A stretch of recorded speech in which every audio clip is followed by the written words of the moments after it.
Russia ও Ukraine পাল্টাপাল্টি হামলায় ব্যাপক প্রাণহানির ঘটনা ঘটেছে। রাশিয়ার একাধিক অঞ্চলে ড্রোন হামলা চালিয়েছে ইউক্রেন। রুশ কর্তৃপক্ষের দাবি ৬৩৫টি ড্রোন ভূপাতিত করা হলেও বিভিন্ন হামলায় বেশ কয়েকজন নিহত হয়েছেন। উদমূর্তিয়া, সারাতোভ, অ্যাঙ্গেলোস ও বেলগরোদ অঞ্চলে ড্রোন হামলার প্রাণহানির পাশাপাশি আবাসিক ভবন ও বেসামরিক অবকাঠামোর ক্ষয়ক্ষতি হয়েছে। ইউক্রেনের দাবি, সারাতোভ তেল শোধনাগার, অ্যাঙ্গেলোস বিমান ঘাঁটি এবং কালুগা অঞ্চলের একটি তেল ডিপোতে সফল হামলা চালিয়ে আগুন ধরিয়ে দেওয়া হয়েছে।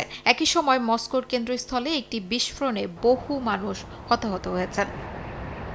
অন্যদিকে ইউক্রেনের দক্ষিণাঞ্চলীয় জাপোরিঝিয়া শহরে রুশ হামলায় বেশ কয়েকজন হতাহত হয়েছেন।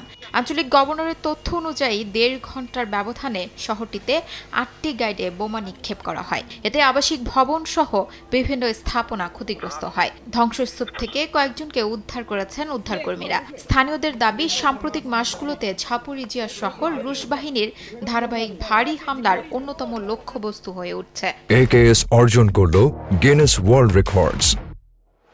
AKS। এদিকে ইউক্রেন এবং কয়েকটি আন্তর্জাতিক সংস্থা রাশিয়ার এসব হামলাকে যুদ্ধাপরাধ হিসেবে আখ্যা দিয়েছে। তাদের অভিযোগ, বিদ্যুৎ, পানি, চিকিৎসা ও অন্যান্য জরুরি বেসামরিক অবকাঠামোকে পরিকল্পিতভাবে হামলার লক্ষ্যবস্তু করা হচ্ছে। তবে এই অভিযোগ প্রত্যাখ্যান করে রাশিয়ার দাবি, পরিকল্পিতভাবে কোনো সামরিক স্থাপনা লক্ষ্য করে হামলা চালানো হয় না। যুদ্ধের মধ্যেই বেসামরিক জনগণের নিরাপত্তা নিশ্চিত করতে আন্তর্জাতিক সম্প্রদায়ের কার্যকর পদক্ষেপের আহ্বান জানিয়েছে কিয়েভ। শিউলি রোসা, সময় সংবাদ।